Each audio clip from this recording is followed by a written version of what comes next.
Welcome back. So, today we're diving into Dr. George Payton's fascinating breakdown of the whole Bible translation process.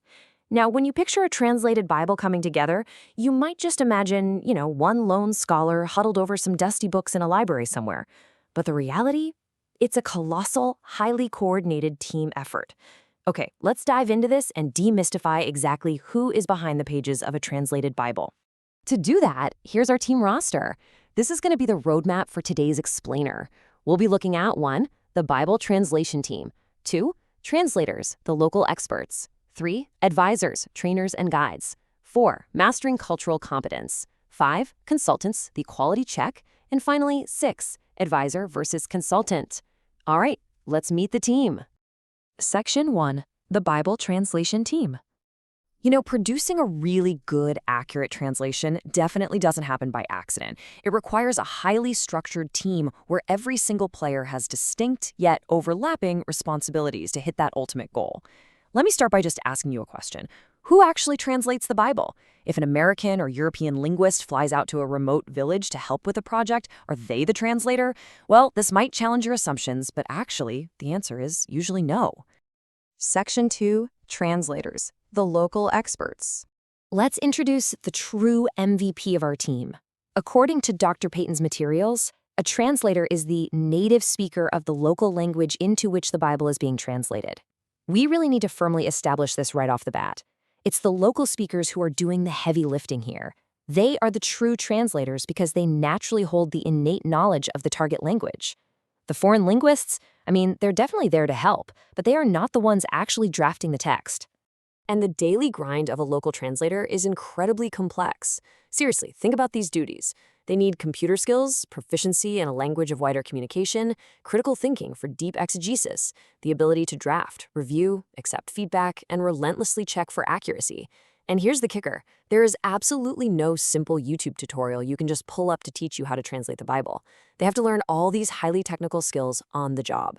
So how exactly do they learn?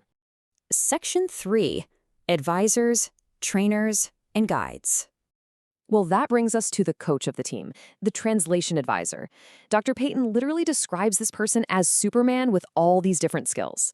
Because the local translators often start with zero formal translation background, the advisor kind of has to know almost everything about everything to train them effectively. Just to give you an idea of what we're talking about, advisor skills include linguistic and translation theory, biblical background, like Greek or Hebrew, and knowing how to effectively train adult learners, which, let's be honest, is vastly different from teaching kids. They also serve as the crucial bridge for accessing English translation resources and commentaries. And beyond just hitting the books, they have to navigate local hierarchies. In a lot of cultures, leaders and non-leaders have strict relational gaps. The advisor has to carefully and respectfully manage those dynamics to support the team without being paternalistic or just taking over the whole project. Section 4, mastering cultural competence. Which leads us straight into one of the absolute most critical skills an advisor must develop: doing things their way. Let's look at a really great example from the source material. It's about American college students visiting Germany. They learned that in Germany, cars have the right of way, not pedestrians. But the students thought that was silly, so they intentionally walked into the street anyway, essentially challenging the cars. Now, they were culturally aware, sure, but they flat out refused to be culturally competent. Awareness without compliance?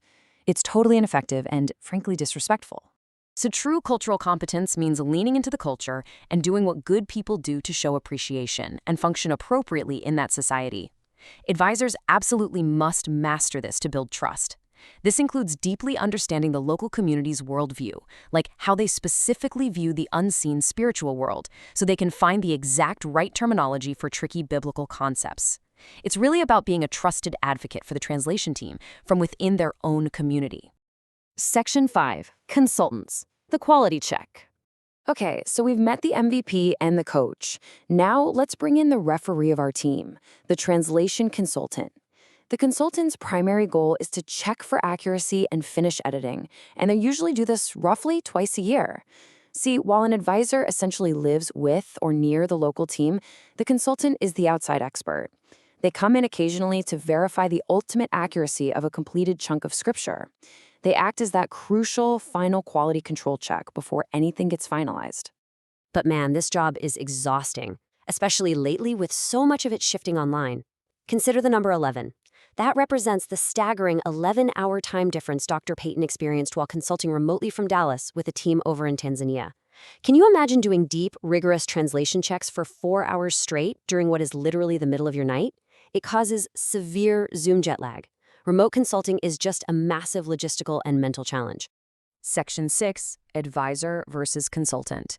Now, what's really interesting about this slide is how we can clear up a major linguistic confusion here. Because in English, advising and consulting sound like the exact same thing, right? But in the world of Bible translation, they are distinctly different roles. Let's cleanly contrast these side by side to really lock in your understanding. Consider their focus. Advisors are people-oriented. Their primary job is training the translators. Consultants, on the other hand, are product-oriented. Their main focus is on the pinpoint accuracy of the text itself. In terms of interaction, advisors have regular, local interaction with the team. Consultants have occasional, often remote interaction, maybe just twice a year. And to really understand how their expertise differs, an advisor possesses deep, single-language knowledge. They are quite literally in the trenches, locally, with one specific target language. A consultant, however, zooms way out. They have a broad range of experience across multiple languages and countries. Like Dr. Payton notes, he's personally consulted for teams in Kenya, Congo, Namibia, and even Alaska. They bring a global, multi-language perspective to the local project just to ensure total accuracy. Now, if you're wondering how someone actually becomes an advisor, historically, they kind of just had to figure it out on the fly over 6 or 7 years out in the field. Yikes.